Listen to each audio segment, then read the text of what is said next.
Okay, magandang araw. So mga bata, tayo na ay magpatuloy sa ating pag-aaral. Okay, pagpapahalaga sa sarili. So paano ba natin malalaman o ano ang gagawin natin para mapahalagahan natin ang ating sarili? So ano-ano yung mga bagay na yon? So tingnan natin.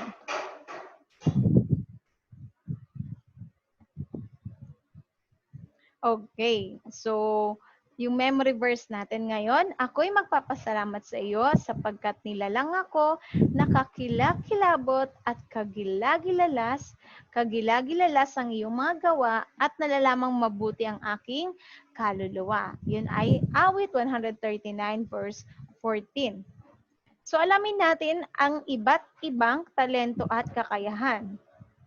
Pagsayaw, pagguhit, paggitara, pagtugtog ng iba't ibang instrumento, pagsayaw, paglalaro ng iba't ibang laro, pagluluto, pag-a-acting. Okay? At ang inyong mga dream or mga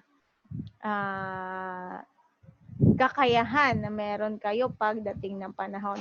Ikaw, anong taglay mong kakayahan? Okay, kilalanin natin si Isidro Coach Sid Vildosola.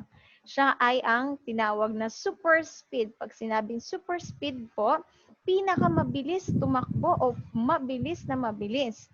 Okay, tingnan ang larawan. Bakit kaya putol ang kanyang braso?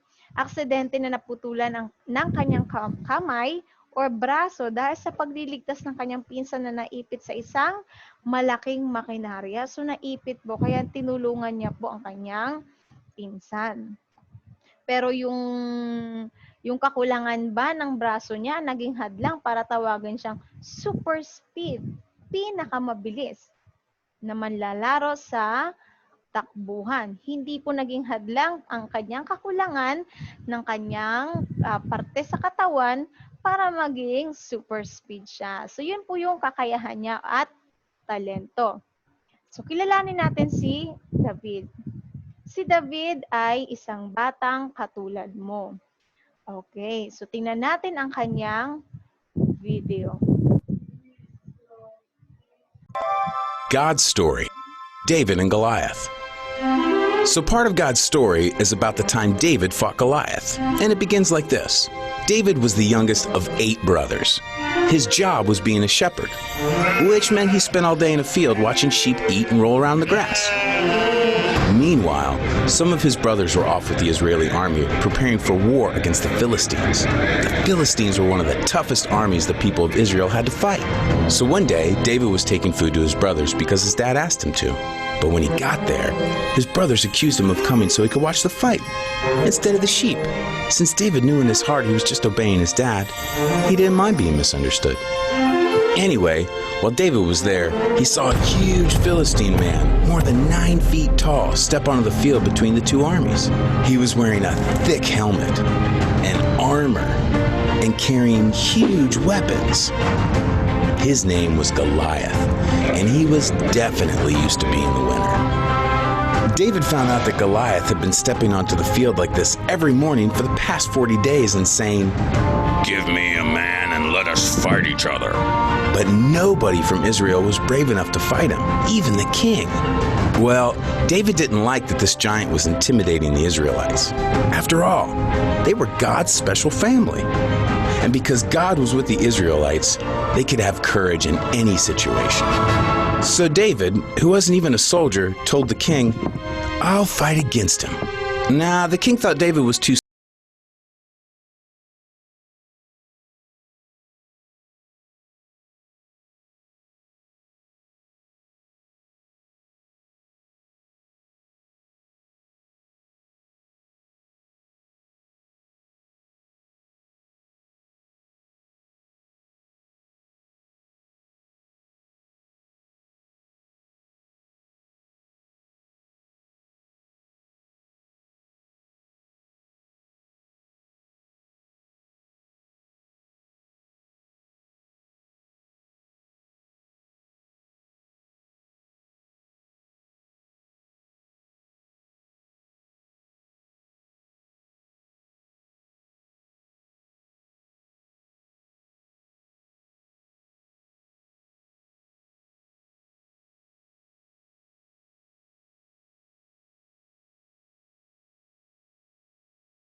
he would feed Goliath's flesh to the birds, which made the giant even more mad.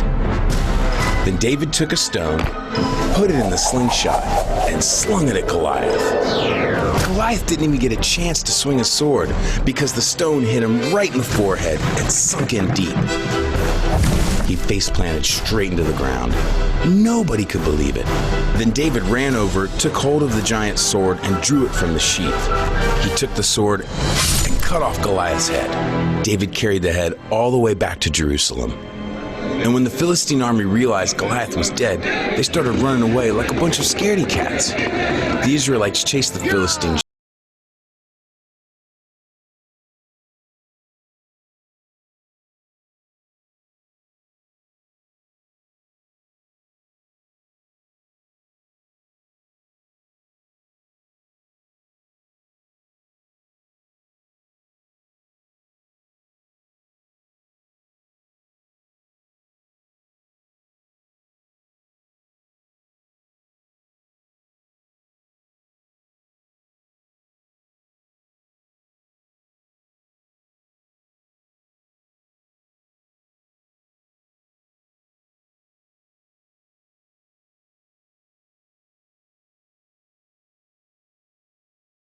Kay Goliath. Pagkatapos ng pangyayaring yun, siya na po ay naging hari, kaya tinawag siyang King David. Sa ating pagpapatuloy, palaging isa puso na ikaw ay kagilagilalas at kamangha-mangha na gawa ng Panginoon.